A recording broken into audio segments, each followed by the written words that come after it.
going on, everyone? Welcome back to the show. Sorry that I have been absent for the last couple weeks. Been a little busy navigating life stuff, and I have a couple day jobs that I work and then do this podcast when try and make time for it. And I guess over the last couple weeks, I haven't really been making a lot of the time for it. So apologize for that. But we have. I'm probably just going to release like a bunch of episodes coming up. So I'm going to release this one today, obviously, that you're listening to. And then there'll probably be like 2 or 3 more episodes before the end of the month. And then a couple more at the beginning. So get some more frequent episodes coming to kind of make up for that break. And I know I said I was going to do a solo podcast about recapping 2019, and I kind of just don't really feel like doing that actually now, because I started to record it, and I was recording it, and I realized I'm just telling these stories about all this stuff that happened in my life and some things that were sort of challenging or not good, and I've been kind of telling these stories and just reinforcing them or giving them power or whatever, and I'm ready to sort of move on and move past and move into 2020. So I'll do a solo episode at some point, but who knows what that's going to be. Anyway, this episode is awesome, and I needed to release it immediately because it's so good. I really dig Noah Lampert. He hosts a podcast called Synchronicity and on the Mind Pod Network.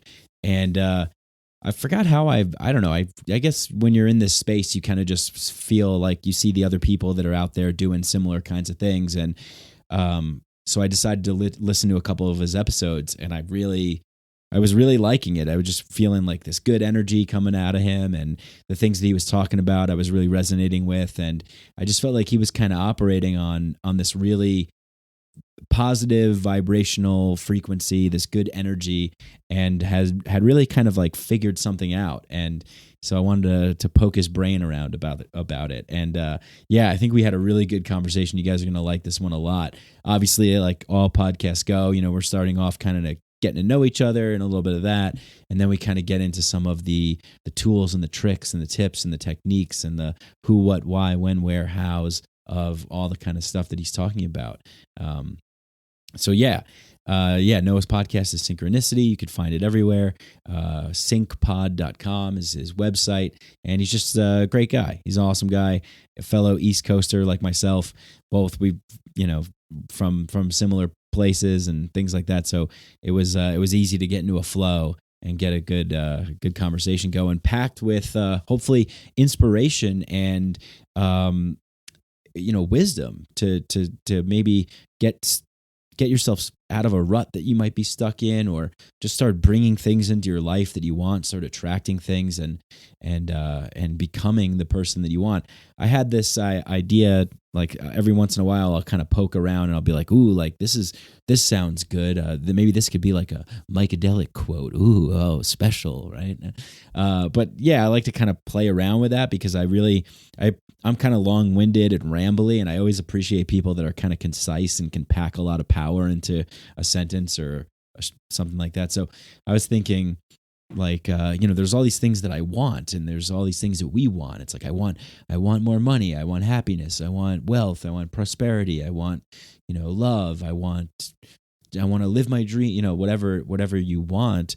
And I had this thought. I was like, yeah, it's not necessarily about getting what we want, but it's about becoming the person that gets those things. It's like not reaching and striving to get what I want, but to become what I want, to become who I really truly am and who all of you really truly are. Like there's this force, there's this potential of like what we can actually be and what we actually are. And it gets kind of clouded or muddied, or we forget, but it's always there. And I feel like it was, maybe it was like super clear for me when I was a kid. And then throughout my life, it's just all these kinds of turns and twists and, parts off the path of flow, and not being in that flow state. But there's been moments where I've been in that flow state. There's been great periods of times. And it's really about not necessarily working to acquire something, but by becoming the person that those things, and it's just a part of your reality. You're just, that is who you are now. You are the person that just has those things and has those states and has those feelings. And it's not necessarily like a fight to get to that destination, but to already realize that you're at that destination, and to believe that and to open it up. So Noah talks about this, and he's got some great things to say, some amazing things to say. I learned a ton and just felt inspired, and really resonated and connected with him and what he's doing and saying, and how his vibe, man. His vibe is, as he says, it's all good. It's all good. So yeah, that's it. If you like the show, please go leave a 5-star rating and review on Apple Podcasts. It seems like every day new ones coming in. Easy to do. You just go to Apple Podcasts, type in Mycadelic, or if you're already subscribed, you just find me in your podcast app, and then leave click on those 5 stars where it says ratings and reviews, and that helps the show, bump it up in the algorithm, and more people can find it and get exposed to it. It's like a search engine, and so more people that are looking for psychedelics and consciousness and spirituality and manifestation and all this kind of stuff can find it, and hopefully benefit out of it and change the frequencies of people out there, expand the thoughts and expand the realms of possibility. And and then another way is you can go to my website. You can go to mykebrank.com. I have a one-time donation, a PayPal thing. I also have a Patreon, and big shout out to all the people that are patrons. You guys are awesome. You're the producers of this show. I wouldn't be able to kind of keep going if it wasn't for that little bit of money that I get every month to kind of sustain me and help me. And hopefully I would like to have more. And then that would be, it would be great, because I want to dedicate more time to this. Currently, right now, my time is divided. So I am dedicating more time to this. And so anyway, it's just extra help, extra support. And I give out bonus episodes and other kinds of things. I'm ordering more stickers. I'm trying to collaborate with some local artists here in Denver. I'm making some really rad, really cool Mycadelic t-shirts. The ones that I put out, I think were a little kind of plain Jane, like I designed them, and I think I could do better. So there's some artists here that I like a lot, and maybe I'll work on a collaboration with some like really super soft, super psychedelic t-shirts, and kind of start rolling those out. So you can go to patreon.com/MikeBrank, BRANC, just like my website, mykebrank.com, and also search Mycadelic, And just subscribe, leave ratings and reviews, support if you can. If you can't, don't worry, but every little bit counts. Even if it's just $1 a month, it really helps. You have no idea how much it helps. I mean, $1, $2 a month helps, goes a long way. And that's pretty much it. Hemp Bombs is a sponsor, but doesn't seem like anyone really likes Hemp Bombs. I mean, they make some pretty good stuff. I mean, they even have like a CBD sex oil thing. They have gummies, they have treats for your dogs, they have a lot of different things, and they ship to pretty much everywhere. So if you want to check them out and try them out, you put in Mike 15 at the checkout. If not, it's all good. Don't worry about it. So that's pretty much it. Thanks for listening. Without further ado, let's get in this conversation with Noah Lampert. Psychedelics are illegal not because a loving government is concerned that you may jump out of a third-story window. Psychedelics are illegal because they dissolve opinion structures and culturally laid down models of behavior and information processing. They open to us the possibility that everything we know is wrong. We don't need new laws that control our consciousness and rigidly place it in a prison. Cognitive liberty. The fact that as adults, if we're not hurting anybody else, we should have the right to explore the contours of our own consciousness without any mediation or legislation on the part of somebody else. Reject authority. Authority is a lie. Or is it perception? Information is power, but we have to seize the opportunity. The opportunity. Interchanging mind control, come let the revolution take its toll. If you could, I think a switch and open your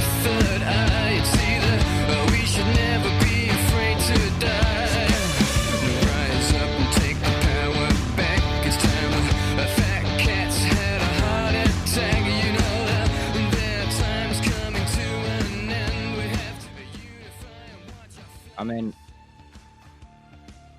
yeah, I mean, I still do. I just am going to be traveling a lot. I'm in LA for another 2 weeks. I'll end up being here for about a month, a little less. I'm in Laurel Canyon in LA. It's fucking amazing.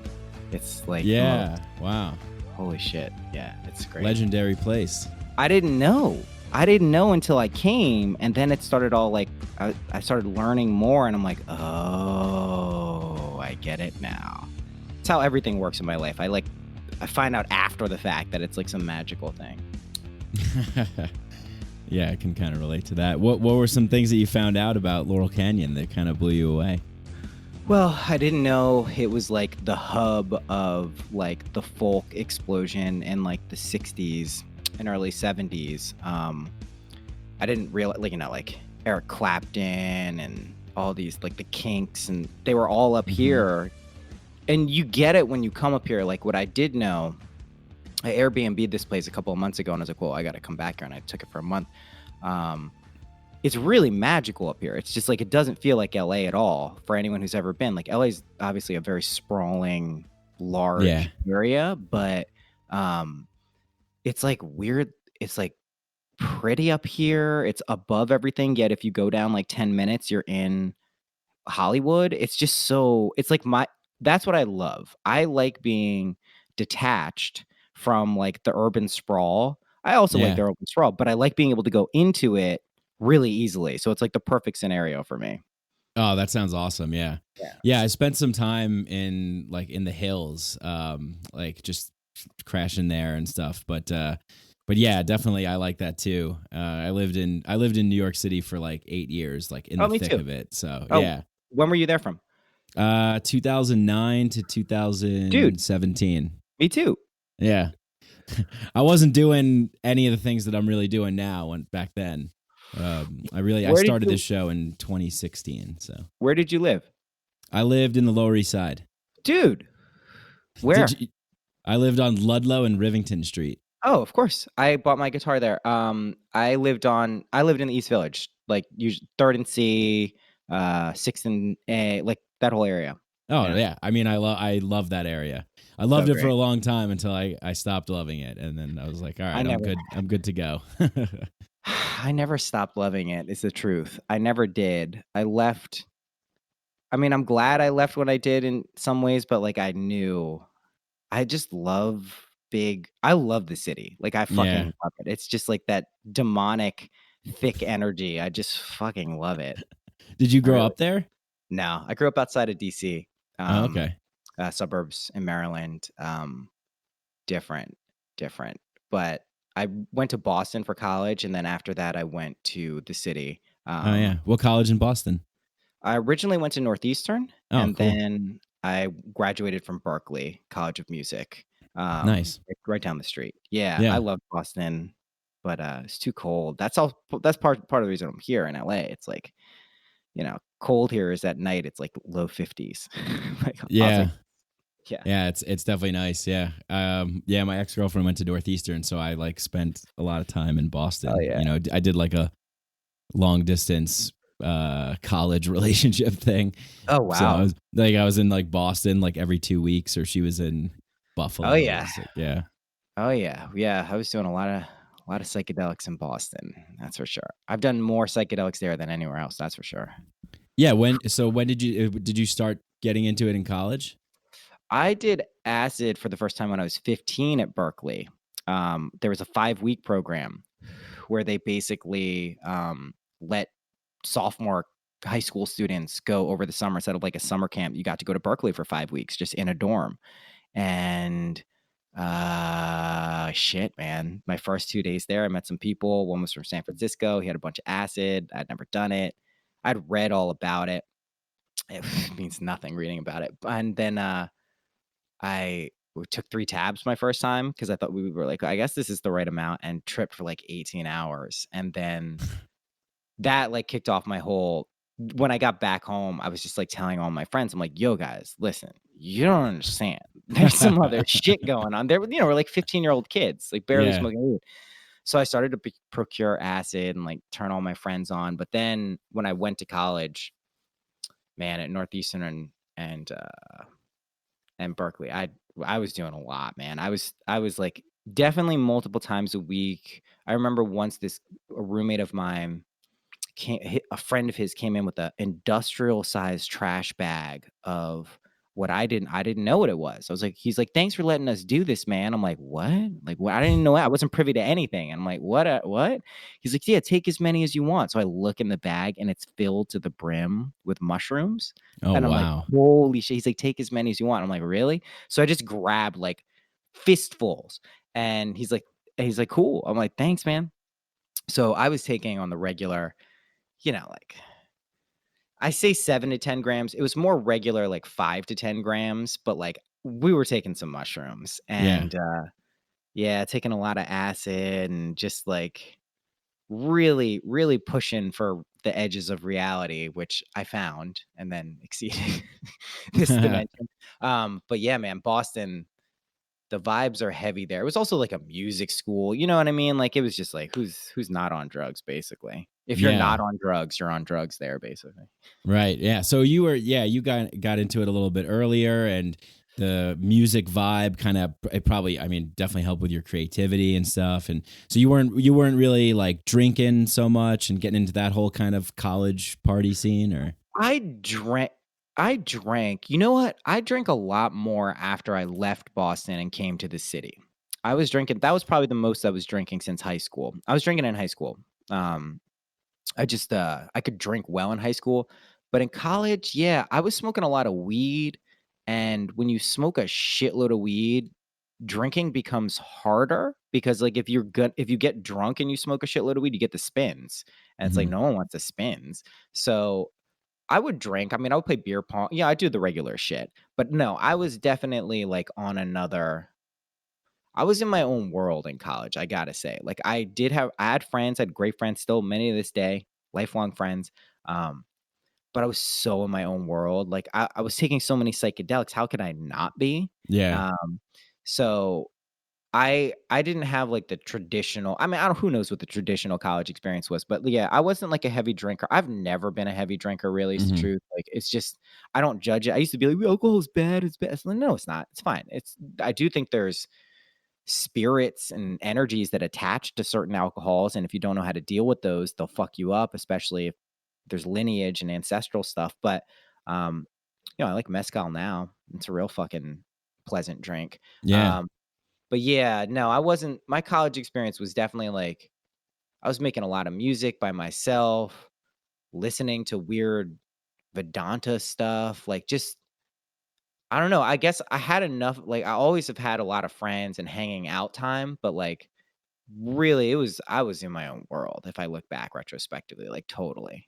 Yeah, so you mentioned that you read about LSD before you took it when you were younger, and then when you're in college, you're discovering the edges of reality, and you're in your own world, and you're doing a lot of psychedelics, and you just mentioned spirits and things like that. So, and I've listened to a couple of your podcasts, and first of all, I just have to say, they make me smile, like I'm laughing, like, because you're just like, it's good, don't even worry about it, it's totally fine. And I'm like, that's awesome. All right, this is cool.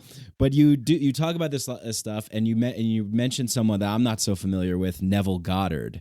And so I'm interested in like when you were doing all these psychedelics and stuff, was that opening you up? Were you researching, or did that come later? Like how did this come about, and when did you start to get into, like, I don't even really know what you do. I mean, you do readings, so maybe you could explain that, like how you got into this whole thing that you do now. I don't even know what I do. I mean, I know what I do at this point, but like, dude, I wasn't doing any of this shit 6 months ago. This is the hardest 180 pivot. I pivoted I can't even explain how different my life is from like 6 months ago, 3 months ago, 2 months ago. Fucking, it's insane. Anyway, yeah, man. So I was taking a fair amount of LSD back in college. So about 2003, 2004, somewhere in that time. I had an experience where I had taken LSD so many times, and way more than what I took this one time. And I took like a hit, probably like 100 mics. It was, the acid back then wasn't that strong. So like maybe 100 mics. And I didn't stop tripping for 3 months. And people are like, whoa, what do you mean? I'm like, like tripping? Well, that, but it didn't stop. Yeah. And that's such a long period of time that even though I was tripping, like even in the depths of like a very heavy trip, you have those lucid intellectual moments where you can be like, yo, what is going on? Like, what is this? So I would have enough of those to be like, yo, what is going on? Like, weirdest shit ever is happening to me in my life. I don't know how to explain this to like, what is this? So I had like enough experiments that I could do with myself to be like, yo, like, is this real? Like, is what's happening around me real? Also, I'm around other people. I wasn't totally isolated. I'm in college. So like I had friends, like, and I'd be like, yo, are you seeing this shit? And they'd be like, yeah, that's weird. So anyway, that was a very intense experience. Everything I would think of would within hours appear in front of my face. And that was disconcerting sometimes. It was liberating and terrifying and amazing. I was super psychic. I didn't know how to explain this. Mind you, this is like 2002, 2003. If you're saying you're getting a cosmic download, people are going to look at you like you're fucking nuts. Right? Because this is not the nomenclature. Now we take it for granted. Like, oh yeah, I got a download. I did ayahuasca. I got a download. I spoke to Mother Ayahuasca. It's like no one's fucking talking about that shit back then. You're fucking Looney Tunes. So that was pretty crazy. That eventually culminated in me getting diagnosed as bipolar at the time because I crashed. I crashed super hard after this very high vibratory state. The truth is I didn't know how I got there. I didn't know what was happening. I didn't know anything. So inevitably the way I described it is I got like a rocket ship to the top of a mountain, and then I didn't know how I got there. And what happens, you go crashing back down. So I got diagnosed. I had to drop out of school. I pulled out and had to go to see a psychiatrist. Like, yeah, you're bipolar. And they were like, they wanted to put me on these medications. I was like, no, I'm not taking anything that actually like changes anything. I don't want to do that. I was on Adderall and Ritalin when I was a kid. It's like, this shit sucks. It's just speed. So they were like, listen, lithium, it's an element. It's a natural occurring salt. If anyone takes lithium and isn't bipolar, they'll be fine. Like nothing will happen to them. Like people, when sometimes I'm like, yeah, I used to take lithium because Kurt Cobain wrote a song. They're like, whoa, you were on lithium? I'm like, yo, if someone like had stolen my whole stash and ate the whole thing, they'd just get thirsty. Like it would do nothing to them. It's not like it can't hurt you. It doesn't change your thing. So I was like, all right, fuck it, I'll take it. So I took that for 5 years, kind of reconstituted my life. I was totally off in space for those 3 months. Kind of put on like my normal people clothes for about 16, 17 years. This relates to Neville Goddard. And basically after about like 5 years when I moved to the city, I was like, yo, I don't think I'm bipolar. Like I think some shit happened and like objectively and subjectively there's something happened, but like I'm pretty sure I'm not. So let me, instead of just flushing these pills down the toilet and be like, I'm not bipolar, I went to a psychiatrist. I interfaced with my family and I'm like, listen, I want to do this because I want to prove I can do this above board and you guys can watch what's going on. So basically, I went to a psychiatrist, got off the pills. I've been off them since 2008. So like, I'm not bipolar. Some shit happened. That was very powerful, but I never really know exactly how to contextualize it. I was like, yeah, it's like a Kundalini thing or some shit. I couldn't explain it. So then in like, it must have been May of 2019, Duncan Trussell, my friend, hit me up and was like, yo, you should link with Mitch Horowitz. And I'm like, I don't know who Mitch Horowitz is. I never heard of this dude. And he's like, he lives in New York, connect. So he introduced us and over email and we linked. And I was like, before I go and interview this guy at his apartment on the Lower East Side, I should probably like know who he is. So let me get his book. So he has an audio book. He does narration for audiobooks too, called The Miracle Club. So I was like, all right, let me listen to this before I go and see him. And it was good. It was like a very intellectually rigorous and analytical approach to new thought, which is the idea that consciousness precedes materiality, which is cool. Like people need that bridge from like the intellect to like, what the fuck? So I'm listening to it and it's in his voice and he's talking about a lot of different people, but he mentions Neville Goddard and the way in which he speaks about him.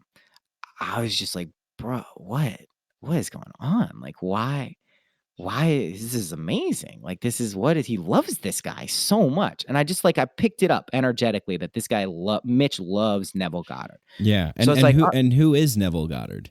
Neville Goddard was a 20th century mystic kind of speaker. He lived in New York and LA. He would like speak in front of audiences and essentially say the wildest shit people have ever heard. Like, just crazy, wild shit that like, what did he say? Like, so this is what happened. Like, so I'm like, all right, this guy's talking about Neville Goddard. Let me go on SoulSeek. It's an ancient peer-to-peer file system, file share. It's like a Napster clone from like the 2000s, right?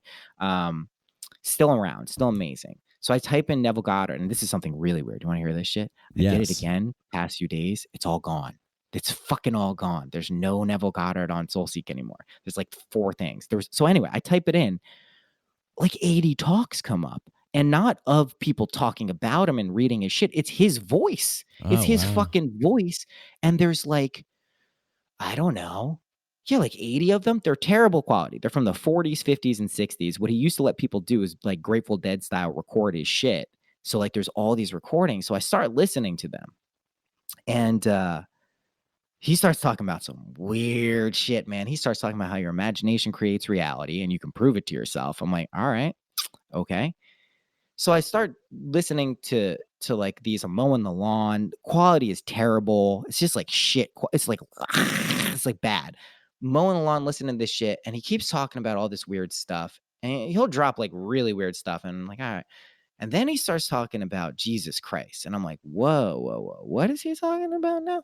He says, Jesus Christ and all characters in any holy scripture, they are not historical or secular figures. They're psychological states that we move through. And Jesus Christ is this state of full remembrance of you being everything as a direct experience inside of your own head. So you remember yourself as God, but also as you. So you're I and I, as the Rastafarians would say.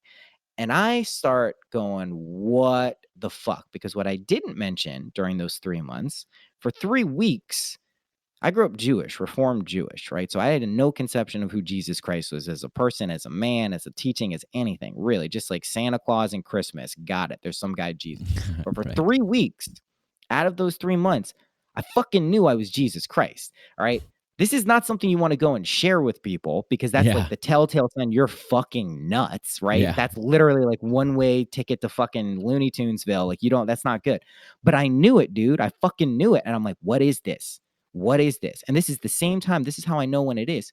This is when Nas dropped an album called I Am. And I kept being people. I'm like, yo, this is related somehow. It was like getting a download in fragments with like a computer. It's like trying to download the current operating system for like Mac to like a Windows 95 computer. It's just like, it does not compute. I don't know, the information is getting slammed into it, but it's not understanding what's going on. So anyway, I knew I was Jesus Christ, right? So that's weird.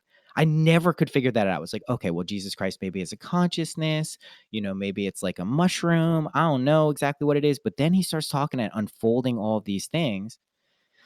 And I'm like, fuck, this is weird. So I start testing these techniques that are laid out by Neville Goddard. Really simple. I get some books and shit starts going bananas, man. I start with money. Because like I just had about to have another kid, and I was like, yo, I need money, and I needed to be passive, and I needed to be like, I don't want to have to be like, I just wanted to be recurring and passive and not have a big deal. And within a month, like that happened, like crazy. YouTube just started like feeding me money. Wow. And so then I started, and then I was like, oh, okay, let me try this for shit I really want. Like, let me try this like for music and like creativity. That shit was, I didn't know what I was doing there. Right? You can appropriate any state of consciousness with this, any experience, any relationship, any material thing, quite literally anything. And when I start talking about this, sometimes people are like, yo, dude, that's crazy. That's not that you mean anything. And they're like, no, that's impossible. That's not how reality works. So I was like, okay, the only people I've found who really can maintain that mindset for more than a week or two are the people who don't empirically test this shit.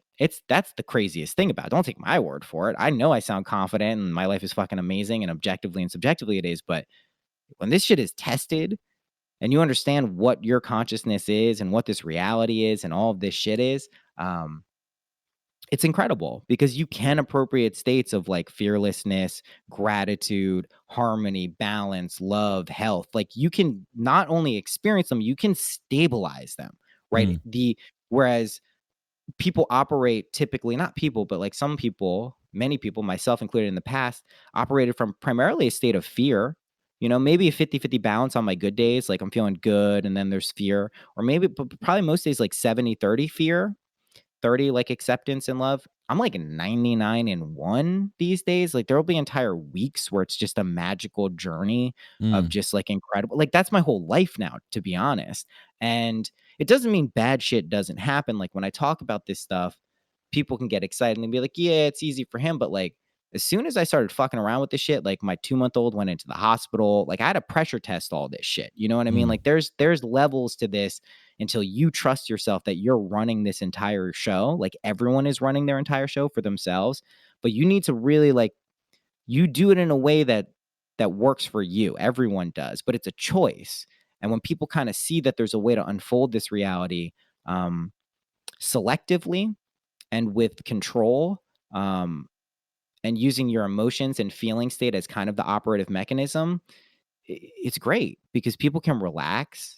I've been telling people like, it's freeing your mind, not in like a hippie state of like, let me take some drugs and free my mind, man. It's like, no, you're like, think of it like a hard drive. You free up all this space that you've been worrying, anxious, depressed, whatever it is. You're dwelling on all these relations, whatever it is. You get rid of that shit. You solve it instantly. Every problem that comes up, you solve instantly. What are you doing with the rest of that space? Do whatever you want. Yeah. So you said you had to pressure test it. Like, does that mean that you had some stuff that was going on and it was kind of troubling or challenging and you had to kind of work through it? And is that what you meant by that? Oh yeah, biggest things in my life. So what people typically view as problems or issues or challenging situations, they're actually pointing you to the solution and actually even more than that, everything you've ever wanted in life is right behind those states, but you have to confront them and deal with them to show you that you have the power to transcend them. And that's quite literally what we're doing all the time, but we resist. So yeah, no, like after all the money stuff, after all this creative stuff started happening, after my whole life just started just getting magical and amazing, during this, my son, Gabriel, who was born, had an extended stay in the hospital right after birth. His liver, this is very common. The doctors, this is a whole doctor thing now. It's fucking ridiculous. But his bilirubin, it's just these levels. This is a whole fucking thing. Anyway, this was like a couple years ago, or this was 7 months ago. This was 7 months ago. Oh, okay, okay. And you're having a new child on the way. No. He was the new one. Oh, he was the new child. He was the new one because I started this in like May. He was born in like May. He was born in June. Okay. So and like he's okay now. He's incredible, but he was in the hospital great. 3 times. Yeah. 3 times he was in the hospital. He's totally fine. None of these were big like serious things, but they were at the time, right? Stayed in the hospital. We had to keep taking back. It was like a nightmare. Our first son was super smooth.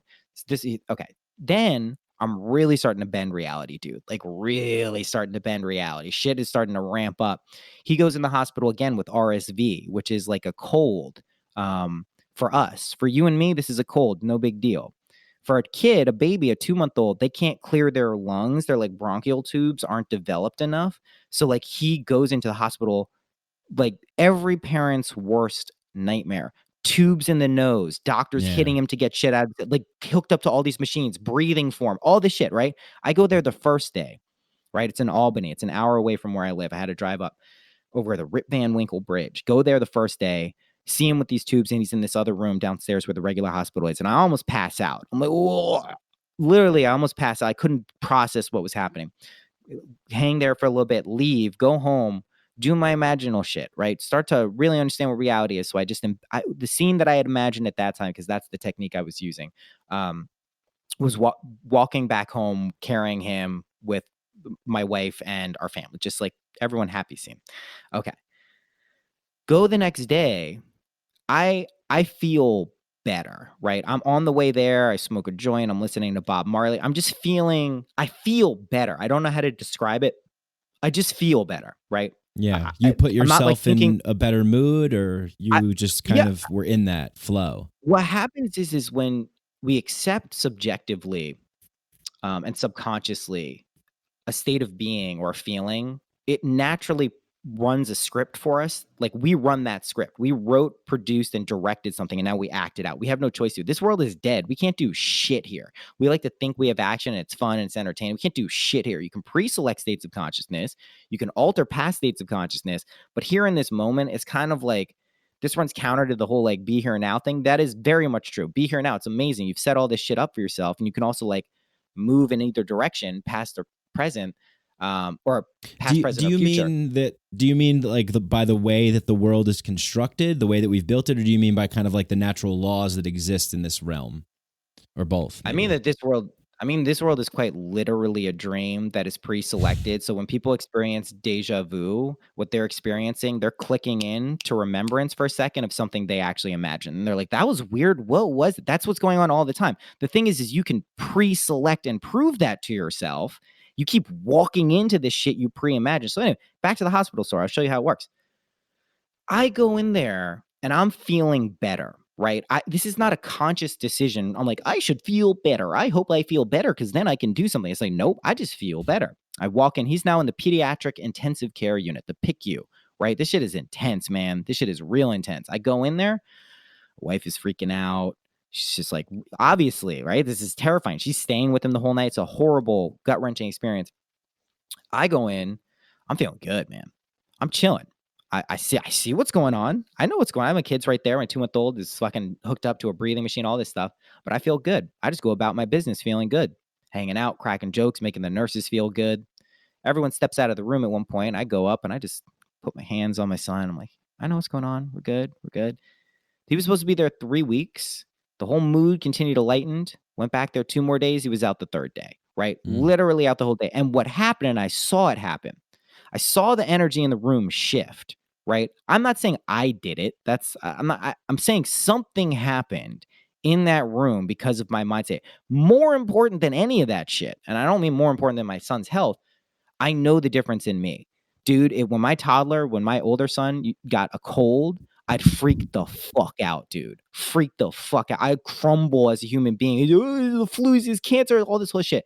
I just saw one of the worst things you can see for your children. Not one of it. It's up there. Rock fucking solid, dude. Rock fucking solid. So when I mean by pressure test is, yeah, dude. Your reality is set up by you for you to show you who you really are. But if you keep running away from things that seem scary or are frightening and think that you don't have the power or ability to transcend those things, life is going to be a pretty scary place. And that's what's going on this year. People are coming head to head with this shit big time. They're freaking the fuck out. But the thing is, if you understand this place and you stabilize it, it's all good. It's fucking all like, we're good. We're so good. Can't even tell you like the levels of good we are. I don't even want to freak people out, but like I have the objective proof in my life. Freak them out, man. Yeah. Tell them how good the levels are. Here's the thing, man.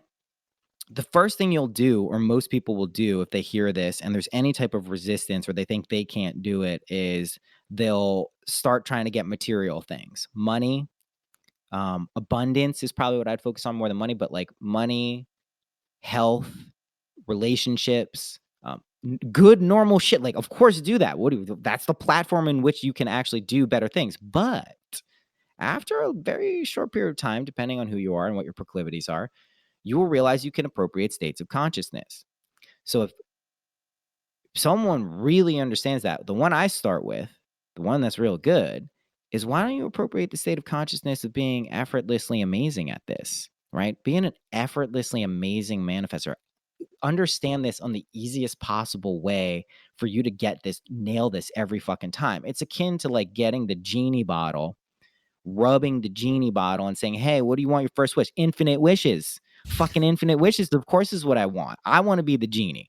That's what it is.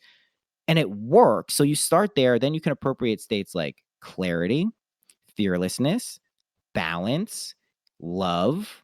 Give yourself unconditional love, acceptance, forgiveness, for all of the good shit, man. Just get attractiveness, funniness. Just keep giving this shit to yourself. There's techniques we can go over what they are, but basically, like, you realize it always works. And Right. then your mind starts going like, holy shit, like Yeah, what yeah. wave do I want to ride? And so this is where people get excited. And then there's this little dance we do. Cause then like maybe some shit goes wrong. Maybe your life seems like it's falling apart. Maybe you imagine this grand thing for yourself. You're using one of these techniques and then everything goes to shit. And you're like, why the fuck is it going to shit? What the fuck? Well, of course it's going to shit. What was your life before? Who were you before? That person has to literally die. And when I say Yeah. literally, I don't mean kill yourself like physically. I mean that Right. version of you dead. This is why when people are up against this pressure point, and this is when people really freak out, is they feel like either they're going to die, someone around them's going to die, some weird shit's going to happen, they're going to get sick. And that's because it's I don't want to say the ego. The ego has, the word ego has been bastardized the way that God and all these other things have. What I mean when I say like the version of you that thinks you're not everything and capable of quite literally everything, that version of you gotta go. Yeah, Be that killed. kind of And like that, limited energetic identity structure yeah, needs to crumble away so the other thing can emerge. Yeah. that's exactly right. That's Right. exactly Yeah. right. So how did you make this like transition from, I know you said you started to do the techniques and stuff, and I would love to hear a little bit about that, but before, when you were describing being worried and like, oh my God, and it seems like it kind of moved pretty fast for you. Like you picked up on it pretty quickly. It seems like, is that the case? Like how much of a change was it from your older state to kind of where you are now? It was like almost instant. It started happening in Wow. it started happening in May. July was the catalyst. There was this weird eclipse season that happened, and yo man, I didn't know shit about astrology. I didn't know shit about tarot. And then one day, man, I just woke up and started. I can't say it's like learning. Like there were a few things I did to help lock it into place, but you can go on my Instagram and go back to when I'm literally like 8 months ago being like, I don't know what these cards mean. What does this mean? Literally, I'm posting these things, and almost overnight, I had a deep intuitive understanding of all of this shit, and things have just ramped up. Yeah, it was almost instantaneous, but again, I had the benefit in my life that I remembered of the direct experience of that Jesus Christ thing, that Christ consciousness thing, Right. this Yeah. everything I imagined happening. So what I used to refer to as everything being a giant synchronicity, it wasn't. I just recognized my own consciousness. I was so close to it that when I would think of something, it would happen. Dude, I remember this. Like, I remember walking. I would walk a ton. I just loved walking around real slow, just soaking it all in Boston. And I remember for like 3 weeks, I felt like at the beginning, I was like, every time I hit a crosswalk, it seems like it turns to walk. Right. So like the first few days, I'm like, that's weird. Let me like actually start paying attention. Now let me start trying to change my speed so I don't have it be walk. And I couldn't. Every fucking time my foot hit the thing, it would turn to walk. For like 3 weeks though. Do you know what I mean? Like, I'm like, what is this? What is this? So like there was enough time to like be like, what is going, like reality is seeming to like structure itself based on what I expect to happen, even if I'm consciously trying to bat it away. If I know it's going to happen, it happens. So this would be for everything, for people popping up in my life situations, all this stuff. So, you know, I had these remembrances of like, oh my God, like this is it's like riding a bike. So when I had the explanation of why this was happening, tools and techniques for how to make it happen, that gave me all of like my laboratory of like, okay, let me start fucking with this. Like people, I think a lot of people, when I start saying like, hey, you can manifest whatever you want. And I don't love that word, but you can pre-select any reality you want. I think they're like, yeah, okay, dude, sure. Whatever works for you. You'd great. rather say pre-select than manifest? I just think it's more accurate. So I think of our mind as like a prism, right? Yeah. Like this crystal, and you shine the light of awareness, which is what you actually are. You can shine it from the back through the prism, and it goes to the future, or it shines through the prism, and that's the future, right? That's us pre-selecting something. You can also shine a light, our consciousness, the only real thing, from the front through the prism, and that's a memory, what we call a memory. Both are malleable. That's the time machine, that crystal little thing. That's us. We're like golden liquid light. That's our consciousness. This world, crystallized golden liquid light. So by pre-selecting, you're basically choosing what to crystallize into existence here. I see. And as you do this, like this is, I cannot explain how trippy it is. The first few times when you like have a scene and you've pre-selected it and then you walk into it, you're like, what the fuck? Like the first few times you're like, this is weird. Okay, maybe I don't, something. Maybe it's like, I knew it was, I don't know. The fourth or fifth time, you're like, oh shit. You're like, oh fucking shit, fuck. Everyone is doing this all the time. Like people are like, yo, how do I do this? How do I do this? How do I do this? You're doing it all the time. Your whole reality is literally a reflection of your state of consciousness. So when you start proving it to yourself and leveling up and you go, oh my God, I think I'm capable of this. I'm the type of person who does this. This is my life. This is what I do. This is who I meet. Just watch what happens. Fucking crazy. Right. Yeah. That's so interesting. I was just talking with a friend the other day about this kind of stuff, and he we were hanging out, and he picked out this book that I have, this compendium of occult knowledge book in my room. It's like Hermeticism and Rosicrucian stuff and all this stuff. Cool. Yeah, and he turns to this page. He's like, oh, random page. And he turned to it and he read something, and it was so applicable to like what was going on right now. And we both just talked about how we got to stop saying, oh my God, that's crazy. Like, wow. Like, oh, giving into the astonishment effect of it, because it's been happening long enough that it's like, yeah, it's kind of just, that's how it is now. Like, this is what's going on. You level up. So that wonder and awe. Yeah. Once it's accepted at that level, I used to think like, if like, I don't get astonished, like this must level out at some point, right? There must be a level of weird or amazing that like we plateau. Nope.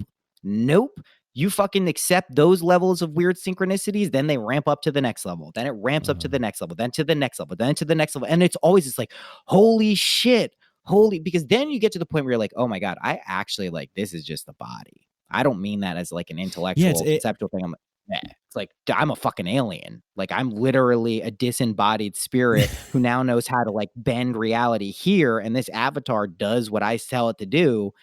It's fucking amazing. And like I said, the point of this is people wake up to this reality. They stabilize themselves. Then where it gets really trippy is you essentially tune yourself to a certain frequency. If you know how to stabilize that and vibrate and move and play different notes and do this shit, you tune everyone else up. And you don't tune them up by yelling at them and telling them, this is how reality works. You better believe me. It's you just fucking chill. You chill and have a good time. They're like, yo, why is this guy chilling having like, listen, I have stuff going on in my life that I'm not at liberty to talk about because it's like personal stuff that my life would fucking I'm still laughing from that guy. I just imagine some guy in like, I don't know, like Tennessee or something. Let me fucking tell you how reality works. All right. This shit's real. You pre-select shit. And you know what I'm like, the weird thing is that's what everyone is doing all of the time, just in different ways. You know what I mean? Like everyone has and that's what's so trippy about this shit. Your beliefs structure reality. So if you believe what I'm saying is total and utter bullshit, guess what? It is. But if you understand that this shit is super fucking real and you can prove it to yourself, then it is. So it's up to you. Yeah, I like Robert Anton Wilson's phrase where he says the thinker thinks and the prover proves. Someone just tweeted that to me like an hour ago. All right, there you go. Literally. I believe it. Yeah, man. Yeah, dude, it's a wild world out here. It is as Cat Stevens says, it is a wild world. I wonder if he was up there in Laurel Canyon. Yeah, I believe he was. He was on this documentary I saw. Echoes from the Canyon? Yeah. Nice. I actually might have been on a different one, but yeah. Dude, there's something out here, man. I don't even know. Like I came here, like, so I grew up playing saxophone. I've really been making music on my computer and like with synths for like 20 years or so, but I taught myself guitar over the years. I came in here with the intention to like learn the guitar. Buddy, what the fuck? Like, this is how this shit works. You pre-select something. I know what it's like to be a musician and practice and get better. I have experienced, like many other people have, who are musicians, who dedicate themselves to a skill or craft. Sometimes you don't do it for an extended period of time. And then you come back and you're better? Yeah. What? Yeah. What is that? Explain that to me, guy. And every musician, every accomplished person will experience this. And that, my friends, is your true self, your imagination, who you really are, flexing its muscle a little bit, being like, oh, you thought you had to do something. You thought you had to put, and here's the other thing, this trips people up. This shit, life, our experiences where we had to work real hard and do all this stuff to get the results and put ourselves through the fucking muck and grind and blah, blah, blah. You don't have, that's optional.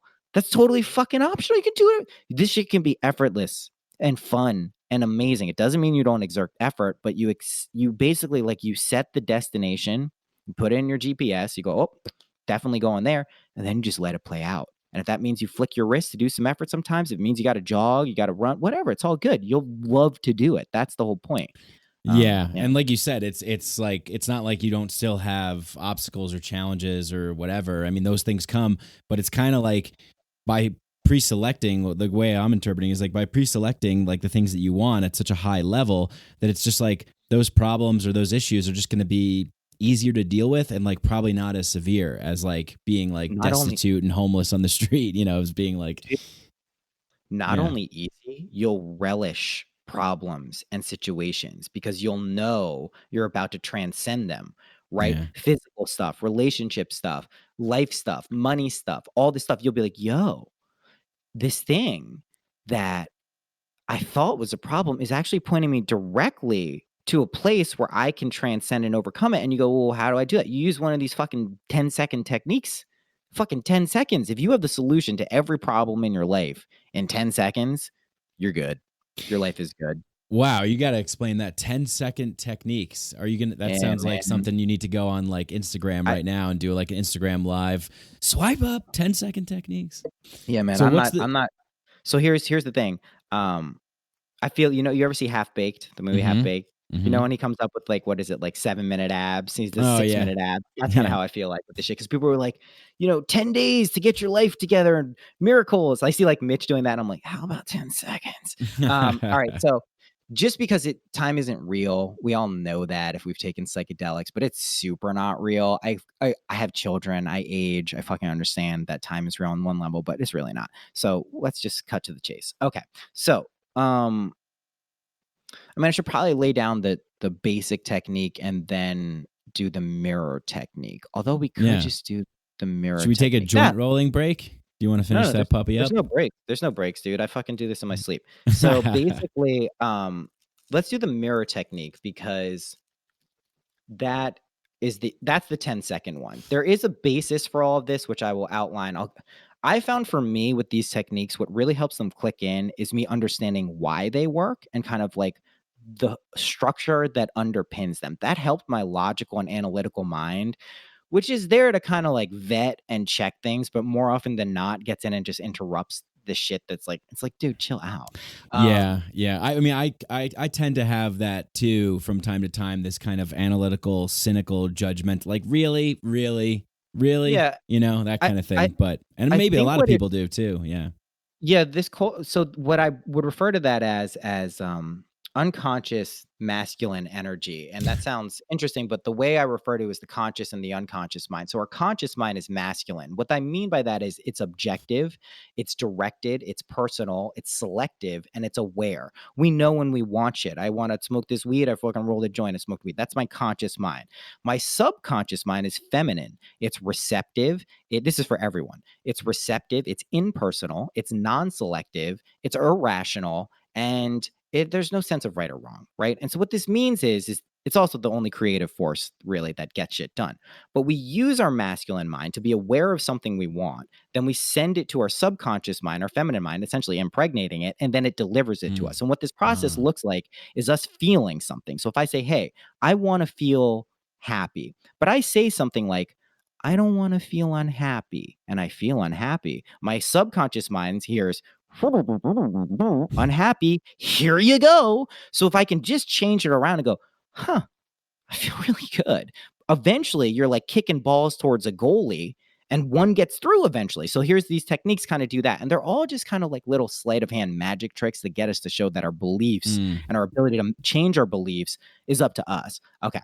So we'll go with the mirror technique. It's the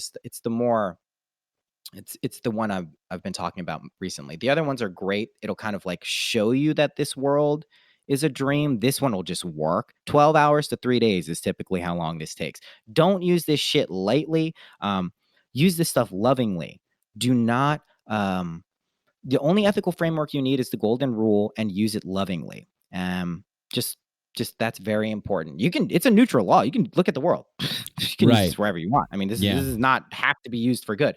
Eventually, will be. I mean, It's like the Force. It is the Force, and this technique is fucking astounding. I don't even know how to say it. Okay, all right. Mirror technique in your mind, right? You are going to, before you do this technique in this world, find something you want, find a desire, find a wish, find an experience, find something you'd like to feel. I recommend state of consciousness, but let's say you wanted a relationship with someone. Okay. Here's what you don't do with this technique. You don't think about that person at all. You think about the qualities you would like from another in a relationship. You could be in a relationship. It's fine. It doesn't matter. The qualities you would like. This is what you're going to do in your mind as you're going to sleep at night. This is a prime time to do it. You can do it whenever, but as you're going to sleep at night, or just as you close your eyes and relax, smoking weed is a great way to do it too. You go into this liminal boundary, this kind of what Neville Goddard would refer to as a state akin to sleep, right? Some people call it twilight like sleep. Hypnagogic state or something? Hypnagogic, yeah, exactly. Yeah. So this is the state. And here you're going to imagine yourself from within your own perspective, from within your own eyes. So this is not a movie of you doing something. It's you watching a point of view, right? Like Instagram, being John Malkovich style. You're going to look at yourself in a mirror, okay? And in this mirror, you're going to see yourself, right? It's a mirror. It's fucking easy to understand. And in that mirror, you're going to give yourself any quality that you would like. If it's money, you can also see yourself being like flooded with cash or money, like whatever it is. More importantly than visually seeing it, you're going to feel, you will feel how you will actually feel when that takes place. So if it's a state of fearlessness, you see yourself and you have fearlessness. Each state shouldn't take more once you kind of lock into it and understand what it is. And this helps if you pre-selected here. It should take 5, 10 seconds, 15 seconds. This is not something we need to maintain our focus and hold this attention and meditate with our eyes closed for 20 minutes and 30 minutes and an hour a day. You can do that. There's nothing wrong with it, but I just want to be very emphatic about 5, 10 seconds, 15 seconds, like that. That's your jam. If that's your speed, if you're like me, that's how I like to do it. Right. So if you can visualize that and you got the whole framework working and you can cultivate that feeling and you're feeling it and you're smiling and it's happening, then you're good. Next. Okay. Exactly. So you do that. Now, wow. I don't think I'll give the infinity mirror technique this time just because I'm still playing around with it. And I think the ramifications are multifold. So I'll give the underlying structure of what will happen is you begin to embody those qualities. Reality will literally restructure itself to deliver that subjective experience you've implanted with yourself. And it'll happen so quickly because you'll forget about it. It'll just feel like this. What you're doing here, just to be clear, is you're creating an abstraction of an abstraction. You have an imaginal version of yourself, which you've created in your mind from your own perspective. And then there's a mirror version of yourself. And I'll explain why this is so effective. And the underlying mechanisms of how this reality works and how these imaginal and mirror worlds work. All right, so this reality is a time-delayed mirror, right? If you think about an actual mirror in this world, it's very easy to understand. There's a boundary. You look into it. You step into frame. It refracts back light to you. It's super fucking easy to understand, right? Boom. Like, I get it. That's what it is. You step out of frame. Boom, right? It's light. Again, this world is crystallized liquid consciousness. Our mind is liquid golden consciousness, like golden liquid consciousness. Light, golden liquid light, I want to say. Okay. So this world is a time-delayed mirror. And how it works is this. If I pre-select, like if I think my imagination creates reality, or I believe that, and I look at my bank account and it says I have let's use a very low number, $3. Gosh, $3 in my bank account. We're much better than that. But let's say we have $3 in our bank account and I go, I'm rich. I have $30,000 in my bank account. My senses immediately say, you're fucking crazy. You have $3, your visual, everything about it, your cognitive, your intellectual, psychological, mental, is the feedback is, you're wrong, motherfucker.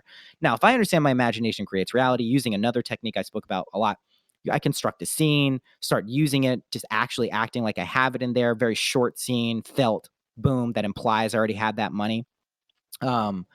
That's nice. But if I react to that and I believe it, but then I expect it to happen within a time frame and it doesn't happen and I react to it, I have now put myself in this mirror. And so what this mirror is doing is this world, time delayed, it refracts back our consciousness, but time doesn't work in the same way. So my reaction towards not having that money actually bounces back harder because I believe it so much more. I'm testing this thing out. I'm kind of sure, but I'm not sure. So it's going to be maybe a little bit longer. If you're dead fucking sure, listen, everything you know to be true, how does that show up in your life? Do we question gravity? Do I have to, either of us, if I pick this up and drop it, doubt that it's going to go down? We know gravity exists. It's a very strong imaginal act. Nevertheless, it's still an imaginal act. This is how everything in this reality works. So our ability to kind of prove to ourselves and strengthen that muscle, literally like that levels us up. But anyway, back to this mirror. So if I react to it, right, that's reflected back to me. So there's this game and this dance we do. If we really want something, sometimes we repel it. Not like it goes away, but we delay it because we're like, it's like, think of like an animal in a forest, a wild animal, a beautiful wild peacock, right? So it's like, whoa, look at this peacock.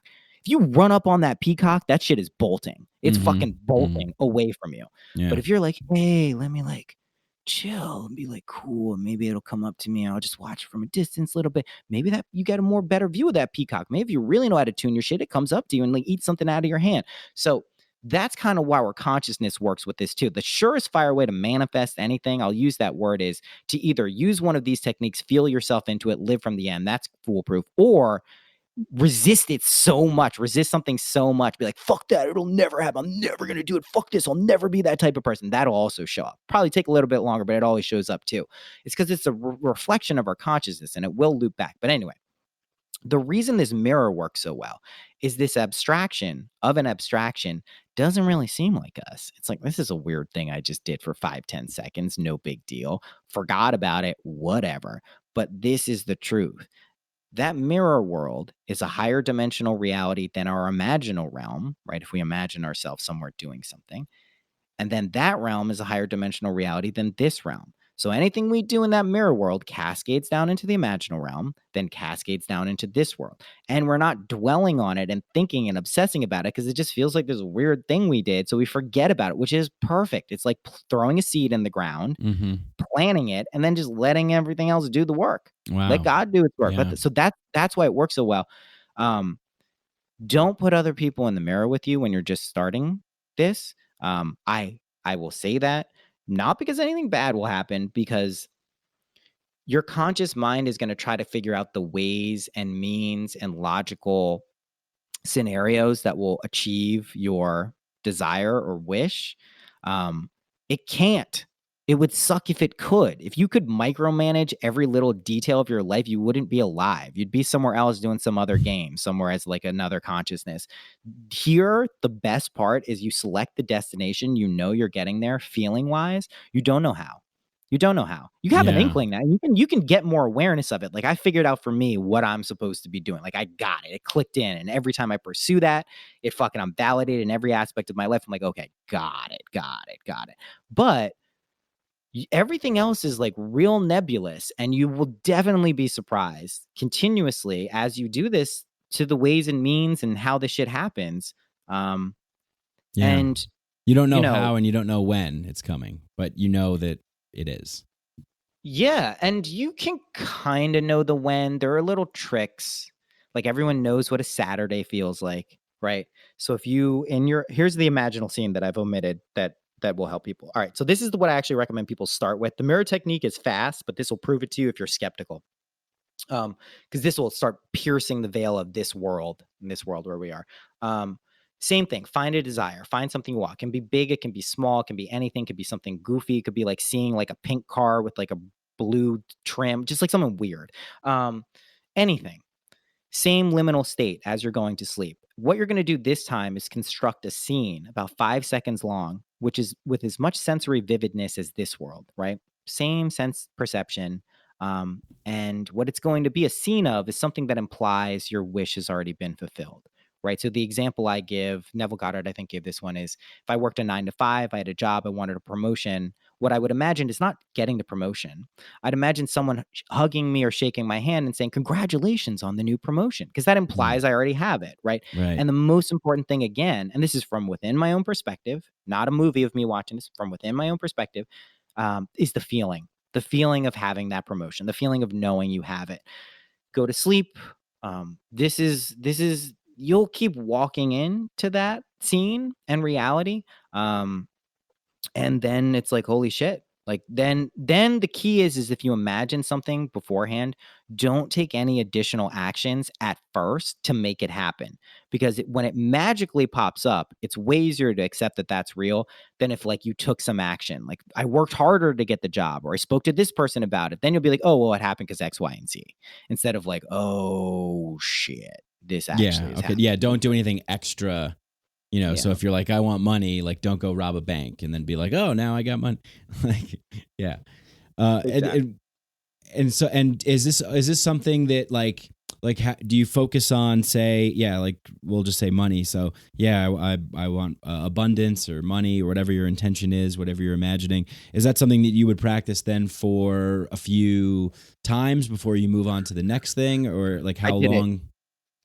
I did it religiously until I understood how it worked. With one, do it as much as with one I intention or one. Oh, great question. I haven't covered this in a while. You're going to have so many desires. You're going to have so many things you want. This is why you focus on states of consciousness.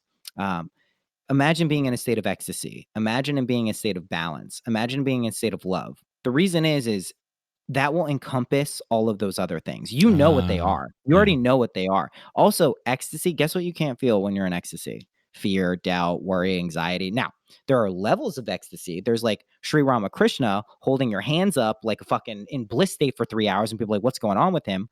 And there's also, there's the way that you can just kind of be like chill and blissed out. So be as selective as possible in the feelings. You'll realize that the spectrum of feelings is much more of a gradient than like colors. There's so many emotions and feelings that are subtle and incredible. And part of this, I think if we're zooming out like 5 years or so, like when everyone's clicking on and understanding like all this shit intuitively, effortlessly, people will be like, oh my God, there's so many emotions. Like, holy shit, half the fun is discovering new ones and new like physical ways and ethereal ways. Like weird shit starts to happen. Like people who want to be shown stuff, people are like, I'd like to see aliens. I'd like to see ghosts. I'd like to talk to spirit guides. I'd like to do. Yeah, okay, it's happening. They're fucking yelling at you right now. If you're like freaked out and like, what's going wrong in my life? Like, why are things hard? Why am I anxious? Why are things going bad? Why is my life falling apart? You're fucking screaming at yourself something. You just gotta just be like, what? And use this shit. Clarity. That's a really good one to start with, because if you're clear, you can understand and trust what is coming through. You won't have those doubts of like, is this real? Right. And if they are, they'll be like echoes, and you'll be like, oh, okay. I call those threshold guardians, things that like hold you back, like the intellect or doubts or worry or fear. And they're not there to fuck you up. Threshold guardians don't exist because they're assholes. They exist because they're like, are you sure? They're like, are you sure you want to go in there? Because like, it's fucking kind of crazy. And I'm just the tip of the iceberg. I know I look fucking scary, but like in there, it's way scary. And she's like, no, I know what to do with fear. I just move through it. I move to it and through it. No problems. Every fucking time. That's it. It's so like you would start with that kind of to get yourself in that right space, so that then it's becomes you're more accepting of it, because now you've cultivated that feeling for yourself. Yeah, you've cultivated it and then you embody it. Yeah. And then I'll just give like a practical example with my own like physical health. So I used to get like multiple colds a year, and what would always happen to me is I'd get the beginning parts of like a cold, like a stuffy nose or a sore throat, and I'd be like, oh, I'm getting sick. Then I'd get sick. When I started understanding this shit, I'd get a little tickle, I get a little thing, and I go, nah, not on my watch. And I wouldn't get sick, and I had a fucking toddler running around. Everyone's sick, throwing up sick. I'm not throwing up. Everyone, whatever it is. And I started to realize like, oh my God, this is how everything works. Holy shit. Also, let's do this like exercising and eating. I was an emotional eater. I'm still an emotional eater, right? Sometimes, not as to the degree that I was. And I'd be like, I could probably drop like 20 pounds. I should probably drop 20 pounds. Tried to drop that 20 pounds maybe for like 15 years, right? Can't drop the 20 pounds. Can't drop the 20 pounds. Diet, exercise, get into it, do it for a few months, do it for 6 months, drop off. I just imagine myself in my best body. I imagine feeling fucking great. Guess what started to happen? All of a sudden, I love exercising. What the fuck? I love going to the gym. I always loved eating healthy foods. I eat whatever the fuck I want now, dude. I fucking eat whatever I want. Yeah. But I love exercising so much and I love being like feeling good that I naturally am prompted to do that. I dropped 20 pounds in like 3 months. It was like fucking effortless. Dude, the thing is it's not because like I like got really into exercise and shit. It's like I pre-selected something. My avatar here is like, I guess we're doing this now. Like, I guess this is what I'm supposed to do now. And what it feels like is not like a grind or like you're consciously fighting against your tendencies. You're like, oh, this is just what I'm supposed to do. Cool. Man, yeah, this is so good because, and yeah, listening to a couple of the shows that you did recently, I think I listened to a lot of the solo shows that you did, and it's like the vibe that you're putting out is this vibe of effortless and easy and fun. Yeah. And a lot of messaging that we get, even from people who are so-called, thought leaders and experts, is like, you got to fight the demons, you got to slay the dragons, you got to, you got to hustle, you got to grind even harder, grind yourself down to nothing, hate your, all this kind of stuff. Valid path, just to be clear, just like for me, yeah, that just sounds like it sucks. It sounds like it sucks, right? And it sounds like this battle that you have to be in, kind of always. Nope. No, it doesn't have to be that way. It's a battle for sure, but like it's a fun one. It's not Arjuna and Krishna. That's what Krishna is trying to explain to Arjuna in the Bhagavad Gita. Arjuna is there like having to kill his whole family and fight everything. And he's like, oh my God. And Krishna's like, dude, I'm fucking God. I'm pretending to be your charioteer. Let me show you my true form. I can't even show you my true form. You're going to freak the fuck out. And he's like, no, show me. Again, going back to the Neville Goddard stuff, he was a Christian mystic, so that was his whole lens, Kabbalistic as well. Everything is that. You're Krishna, you're Arjuna, you're all of these characters, you're the family, you're the friends, you're the whole fucking thing. It's all good. Here's the truth. This is what's actually happening. We shift onto different timelines as we tune our consciousness. The reason I'm so happy all the time, I know what I did for myself. I know where I've been now for an extended period of time. I know I've stabilized this shit and I'm not rocked by external circumstances. And I keep testing myself in various ways to be sure. But I know I'm not. Everything's good. If I'm good and I stabilize this shit and this works, and this is how it works. When you stabilize shit gets good for you. That means you're feeling good all the time. That means the people come around you will catch that wave eventually when they want to. And then when they figure it out, especially if someone has the ability to explain exactly how they fucking did it, guess what happens? Boom, cascades, out, ripples out. I'm literally like, I'm not saying I'm the person doing it, but I know that I'm conscious and I'm awake in this reality. Even the people who are died and their spirits, we're on the best timeline. This is the best timeline. This is the place where everyone goes to wake up if they want to.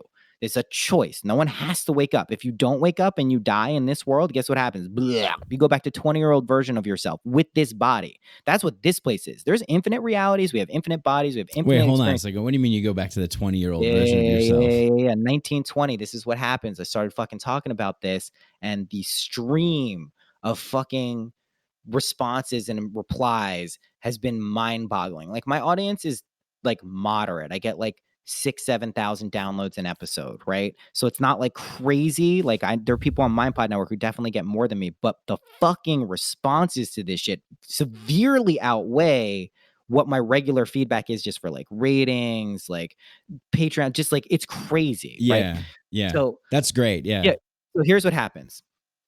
I heard this from Neville Goddard and I was like, that's wrong. I did exactly what you did. You're like, whoa. Back that truck up. I'm not saying it's wrong. I just want to hear more. No, just like, exactly. No, I wasn't saying it was wrong either. I was just like, whoa. Yeah. Back that up. Beep. Exactly. George Costanza. Exactly. Yeah, right. So, nice. Dude, love a good Costanza reference. Yeah, I mean, Seinfeld is the best show. So ever, basically, Did you see the new Curb? It's out? It's released? Yes. Oh, all right. Well, I'm going to watch that after this. Then. It's the best. It's a great, strong start. Yeah, he's so funny. So basically, Yeah, I hear Neville Goddard say that when you die, you go back to like a 19, 20-year-old version of yourself if you don't wake up to the reality of who you are. And I'm like, that's wrong. I not like wrong, but I was just like, that seems like it needs to be vetted a little bit. That sounds kind of bonkers. So I started thinking about my own life, and I'm like, all right, well, I did kind of have that crazy fucking break, where everything I tripped for 3 months, not on drugs. It's like, that's weird. So I started asking people around me. I was like, did anything happen to you in like 1920? And people could be like, hey, this is the first thing people would say was like, well, shit happens all the time. And I'm like, no. I mean like something really big, like discernibly, like, oh yeah. Like, I can't remember what happened at 8, 9, 10, 11. I could drill down maybe to like adolescent years, but not. And I think it's also because 1920 is when we're crafting in this reality, typically who we are. Our personas are beginning to solidify a little bit. Like we're really engaging with the world after adolescence into a person, but there's something to it. Anyway, started talking to people. People are like, yeah, I got in a car crash. I almost died. I woke up, on like saw a white light and woke up. My dad died. Yeah, someone OD'd around me. I had my first major psychedelic experience that changed my entire life. I got pregnant. Like all of these crazy things, this strata of experiences. And the theory is that in this dimension where we are, if people are waking up, if we're looking at like Siddhartha or Jesus Christ as historical figures, as we'll just play around with the linearity and historicity of this reality, there are people who wake up and transcend duality, right? There are. We know that. We've seen that. Like it's pretty obvious, right?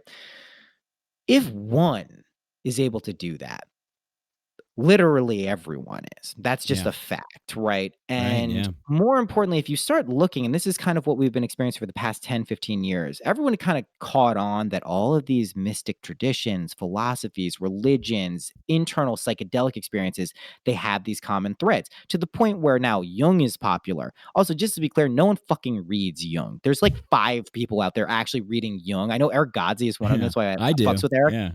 Yeah. But like, no, now, but I'm saying like, this is the densest, like the reason people don't read Jung, just to be clear, is the motherfucker's a bad writer. He's just not a good writer. It's like, he has really smart ideas, but he's just like, what are you, dude? Really? That's how you wrote that sentence? Like, what are you doing? Really? It's like, I think he's pretty good. I mean, some of his books are crazy, but one of his books, I think he's a pretty good writer. So which book? The Man and His Symbols? No, not Man and His Symbols. What is it? The Unconscious Self or something like that. I forget exactly which one. I have it. Just to be clear, when I say he's not a good writer, he's a genius. Yeah. I personally very technical, heavy, complex. Yeah. He was a better mystic and artist than he was writer. His ideas are better communicated in this day and age through his art and his like aphorisms than his technical writing, because people have taken the gist of his. I mean, he was well ahead of his time. Obviously, he was talking about insane shit. But anyway, what were we talking about? I forgot. You're like a lot of people who like Jung is popular now, and how mystics and they're all talking about the same thing, right? Buddha, they're all Jesus, talking about this. It's all the same kind of messages. There's these commonality threads, whether it's the hero's journey or Osiris or the divine feminine like Isis and Kali, and like all these things are merging together in kind of these, like, here's what's really going. You're a Jung reader, right? You know the collective unconscious? Mm-hmm. Welcome to reality. It has merged with this world fully, and I had it happen before it fully merged, and it freaked me out. I'm like, my projections, my unconscious, I'm seeing the soup now. No one else is. This sucks. Now people are like, yo, we're in the soup. And there's levels of people recognizing that. It's kind of like a flood is the way I describe it. It's a cosmic flood of psychic waters. And the people, you can't drown, but you feel like you're drowning. You're drowning, but you can't actually die. And so when we see people out in the world freaking out, which are reflections of us, they're reacting to not their emotions and these things that they don't understand. Wow. And so when you tell people, hey, you can build yourself a fucking boat. Not only can you build yourself a boat, I built a boat. You can come on my boat until you want to get on a boat. It's all cool. We have boats. We can float on water. We can walk on water. Whoa. They're not literal, right? They could be theoretically. If we wanted them to be, metaphorical or symbolic. It's just right? And that's how tarot and astrology started to like unveil themselves as well, as like, it's all us, man. It's all us. Right. These cards are just maps of energy. The astrology is an energetic blueprint that is real because people have been looking up at the sky since the sky has been there and ascribing qualities and energies to them. And more people believe those over time. And now it's like a pretty good blueprint, but it's not deterministic because you're the ultimate creator of everything. That's the whole thing. Like it's Right. this world is quite literally, you're the producer, you're the writer, you're the director, and you're the actor. For everyone, it sounds wrong. Seems like, no, that's not right. There's definitely shit out there, but it's true. So play around with it. Yeah. So like, and why do we need these things though to kind of like mediate, right? Because there's so many different flavors. Whether you're talking about, I don't know, like Blavatsky or like Edgar Casey or Sure. whoever, and tarot, oracle. Law of attraction, shamanism. Like, there's all these plugins. There's all these kinds of like characters that we could play, or these kinds of symbolic things that we can interact with. Why do you think it's that way? Why can't we just like, beam it out? Like, all right, You can. like, You can. We do, and you can, but it's because it's stories and it's fun. It's like if Yeah. you've ever played an RPG, Yeah, like yeah, the yeah. fun is like putting on the different gear and leveling up and getting the different spells and doing all this stuff. It's fun. Okay, It's cool. super fucking Yeah. fun to be able to be like, oh my God, like tarot works, astrology works, fucking everything works. I can make up some thing where like you read pubes and like that's a way of divining stuff and it'll fucking work. I'll be like, yo, your pubes say you're fucking gonna have a lot of money. I don't tell you, yeah, lighting a pube on fire. Oh yeah, you're abundance now. Like, and I'm sure there's shit that already do that. I'm sure there's pube spells. I'm sure there's Pube pube spells. Yeah, yeah. There's definitely, but I'm just saying, like, everything works if we believe it works. We naturally will gravitate towards things that like make it sounds corny and new agey, but like make our hearts sing. Those things that we're passionate about and love and really care about. If we pursue those, and it sounds crazy, but really take some risk. Really take some risk. Really put ourselves out there. Don't let money or relationship, just like let yourself pursue what you love, even if it seems incongruent with the facts, quote unquote, of your life. Watch what happens. And everyone says this, and then people be like, well, that works for him because he's like this and he has that, and he's probably like this. Nope. Nope. Mm. No, no, no, no, no, no, no, no, no. Whatever you are, whatever your socioeconomic background, whatever, good, bad, little, in between, whatever it is, like, yeah, if you're 5'1", you're not going to be a pro basketball player, but 5'3", Muggsy Bogues did it. Like, Yeah, you know what I that's mean? true. Like, Yeah, just saying, like, there's fucking ways to do the shit, but it's what you can believe. Like, if your arm gets chopped off, you probably won't believe that you can grow a new arm like a lizard, but there's bionic arms now. Do you know what I mean? Right. Where technology is a response to our dreams, right? To these imagined states and felt states. That's why technology is cool. Like, people shit on it sometimes. And yeah, there's a dark side, of course. But like, imagine if this addictive tendency that social media, that people are like, it's so bad, it makes people addicted. But imagine if it was used as a force to drive positivity and connection and love, and that was addictive all of a sudden. Right. Oh shit. All of a sudden, these people don't look like evil fucking zealots. We moved on to the timeline like where they by accident made the world better. Or maybe that actually was their intention, some of these people, and they just got a little wonky because people used it weird because they didn't know what the fuck was going on, because it's a reflection of them. So Yeah. we're good. We're good, dude. We're totally so good. I mean, look what we're doing right now. Like, you are just this like little person on my screen in this little box. I mean, this is technologically mediated magic. Like, it's, Yeah, dude, if you like, show this to someone 300 years ago, they fucking kill us. Yeah. Like, you're a wizard. You're a wizard. Burn We have to us. kill you now. You have people. You put us in a fucking thing that I might have to kill you now. Right. Yeah. Yeah. Yeah. Cool, man. Well, wow, this was awesome. I really loved chatting with you, Noah. This has been enjoyable. Yeah, I feel like I could probably ask like 100 more questions, but I know you probably have to go. You can ask as many questions as you want, man. All right, cool. Well, yeah, maybe we have like 15 more minutes. Yeah, 15 minutes. Let me text this reading I have right after, so she doesn't think. Yeah, that go I'm take your time. Yeah. Okay. Perfect. Thanks, man. Yeah. Okay, awesome. Yeah, cool. Cool. So yeah, I think like a lot of what you're talking about, like I have my biggest issue for me, and maybe people listening can relate to this a little bit, is like we know it, we get it, and I kind of tend to sort of forget sometimes, and maybe get a little distracted or get caught up in kind of some energy that someone's pulling me into, and wanting me to kind of play in that drama or play in that game, or just, you know, the stuff that's piling up that I have to do, and then, you know, things like that. And I'm like, oh yeah, I forget that, like, thoughts create my reality, and I can, you know, I'm kind of manipulating this thing, and I can move it. So I'll go into a period of forgetting. What's a good way to maybe kind of like avoid that? I mean, maybe just showing up consistently and doing these techniques. Is that it, or? No, as always, the solution's embedded in what you just said. Stop saying that. Say, I'm the person who has no problem with this. Literally that. You live from that end.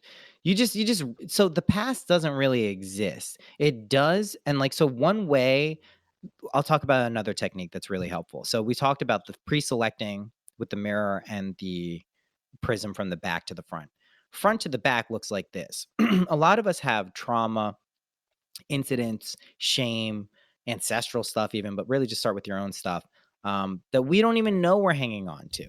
But when we go back in our minds and our memories and allow ourselves to go there and find it, we do the same fucking thing. Reconstruct the scene, make it how you wanted it to be, and feel how you wanted to feel. And you'd be like, well, this is lying. This is lying to myself. Well, okay, whatever. Cool. Try it and see what happens. You heal yourself. Here's what happened. Here's what's really going on, okay? There's a version of us in the future where we're just ascended masters of light and that beaming shit. We're just like, look what I made. Whoa, fucking cool, dude. Like, let's go here. Wow. Let's do space drugs. Like all this shit, right? Okay, that exists. That person at some point was like, wow, this is really great. I should go back to me in 2019 or whenever and be like, yo, check this out. This is me. This is what you do. And you go, oh, cool. Let me try to like learn all this stuff so I can get there. And it's like, great. Then there comes a point when you stabilize your shit. You go, oh shit. Let me go back to me and fucking the past and tell them like, shit's good, dude. Like even before you even know shit is good. So like, that's what's going on here when you do these revision techniques. At the end of every day, you should go through your day and make it perfect. Make it fucking perfect. If you didn't get that letter, you didn't get that thing, that girl didn't say yes, that guy didn't say yes, whatever. Revise it. You'd be like, what am I? I'm lying to myself. Just revise it and watch what happens. When you wake up every day, before you get out of bed, before you do shit, imagine the end of your day, go and be like, oh, that day was perfect. Oh my God. Guess what happens? You play out the fucking script because you're in the hypnopompic state when you wake up and you're in the hypnagogic state when you go to sleep. And you can also give yourself the prompt, I sleep in peace and wake in joy. Okay. Wow. All right. That's it.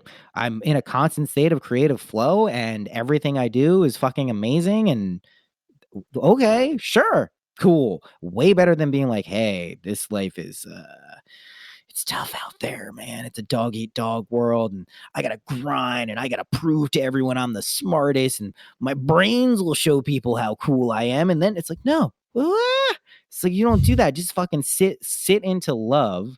Know that like this world is literally your creation. Be okay with that. People don't like the idea of being God.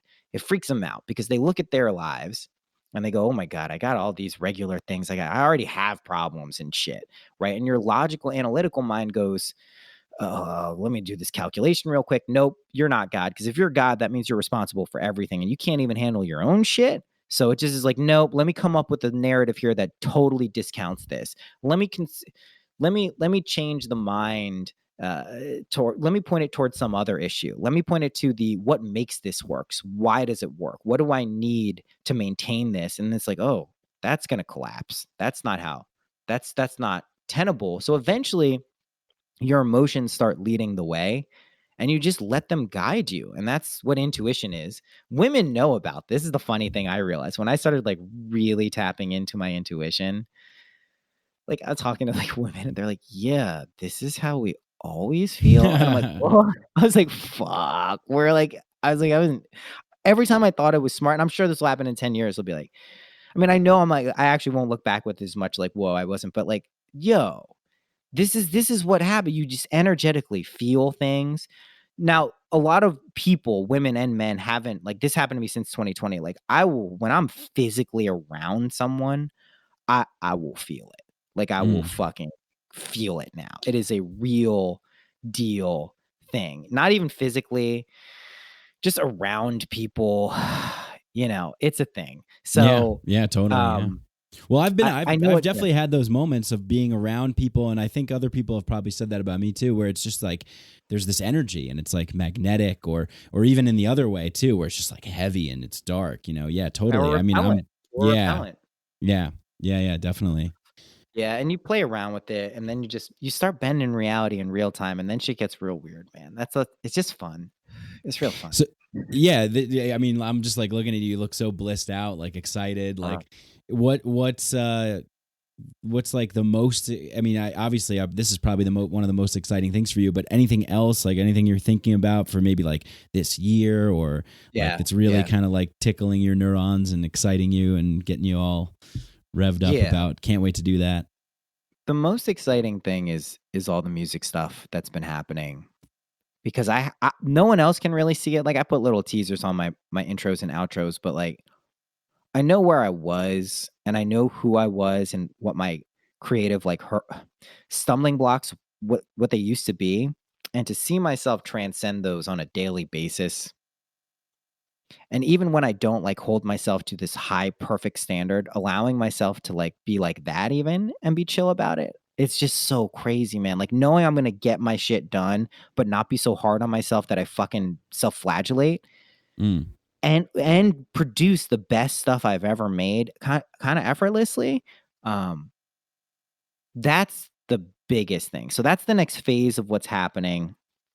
And yeah, it's just, I don't know how to explain it. It's like all my dreams, everyone's dreams are coming true right now. It's their ability to accept them is the speed in which they show up. I guess I've always known what my dreams are, just like everyone else, but I really started to accept them and direct my conscious awareness towards them in a way that is showing me that it's this balance between that, what I would call the conscious and subconscious, the masculine and feminine energies. And we see this expressed also elementally with the 4 elements: fire, air, water, earth, in, Western conceptions, right? When those are balanced qualitatively, not quantitatively, but qualitatively, we get the quintessence, right? The 5th element, that's the philosopher's stone. That's the keys to the universe, right? That's what happens when you start to direct your states of consciousness towards higher and higher states. It's this balancing act, and it changes based on the energies. And like, here's to be clear, like, this world is duality. This is one level of reality. It's many. I mean, it's more than one. But unity consciousness is also attainable. I don't. One thing I'm doing my best to correct when I hear people say this, because I've heard very smart people who have been on wisdom paths for a very long time, and they'll say things like, "Oh, well, you can't get enlightened. That's not a goal. Like, that's too hard. You shouldn't try it. Just try to be happy." And it's like, what the fuck are you talking about? Are you serious? Like, what? Literally the first thing that every single great mystic says, like, yo, what I did, you do too. I'm the fucking same as you. So if someone says to me like, yo, you shouldn't try, it's like, yo, you're running a weird fucking pattern right there, bro. Like, I don't know what to tell you. So if you don't understand that you can level up pretty much from 0 to the top, not in a weird way, you can't be weird about it. You got to be cool. You got to be chill about this shit. Like, you really do. You can't. You can do whatever you want, but if you're weird, like in like an energetic, like jarring way for people too much, you'll get that feedback. So you learn how to modulate your own energy around the types of people. Like, the cool thing is like, you don't lose your identity when you kind of like grok this shit. You like, I still love the Miami Dolphins. Like, I still love football. Like, I still I still am into the same shit. And you realize everything you're into is not something to be judged. It's a platform. Like, I can go talk to anyone about football anywhere. If they don't give a shit about any of this stuff, at least I have some metaphor. I could be like, yeah, it's like when he throws past him. It's that there's always, it's like a language you learn. So don't judge anything. Don't judge anyone or anything. That's very important. I'll tell you that. Awesome. Yeah, that's a big one. Don't judge. I mean, seems to be like a default state, for a lot of people. It- What about yeah, like fine. what are you currently reading any books right now that like you seem like you're really well read, like you've referenced a lot of different things, like maybe one book that you've read in the past that is just like all-time favorite that you recommend, and then anything currently that's kind of blowing your mind. All-time favorite that's accessible. Gosh, I guess that's coming to mind. I mean, it's pretty. Yeah, anything by Neville Goddard, right? I would start with for people who are kind of like psychonauts, Out of This World by Neville Goddard. Also, like if you want any of these things, I don't do this to promote my email list. It's just the easiest way I know to get them. If people sign up for it, I give them Oh, cool. all these talks and books for free. Yeah, good. I think Yeah, plug. I'm all about it. Yeah. yeah. If the people find it, literally, you'll get all of these things for free. So any of those, I recommend starting with Out of This World. Freedom for All is also really good. And then I've been listening to these Paul Selig books, dude. If I would have listened to this shit at any other time, I would have been like, this is weird. I don't think I'm into it. But man, it hit me at the perfect fucking time, dude. When I say perfect, like cosmically laughing my ass off. And they've been blowing my mind. If you're ready for real to like open up to like intuitive gifts and like guides and aliens and like all the weird shit, but like that's the books for you. Start with I Am the Word. Yeah, I think I read the I Am the Truth or the Book of Truth. I think I read that one. Book of Truth, Knowing, and it's I Am the Word. Okay. I Am the Word is the one to start with. Then the Book of Love and Creation. Yeah, man. Holy shit. It's so fucking crazy. You gotta understand, like, for as woo as I am, for as nuts as the shit I say I'm, like, the reason I think a lot of people like know that or feel that they can trust me or that I'm speaking the truth is I know how weird this shit is. Like, I have that awareness of like, what? Yeah. Like, I'm just not like hook, line, and sinker just like from jump. Like, this all has to be direct experience, but there does have to be the allowance that this shit could be true. And and then it's just fun.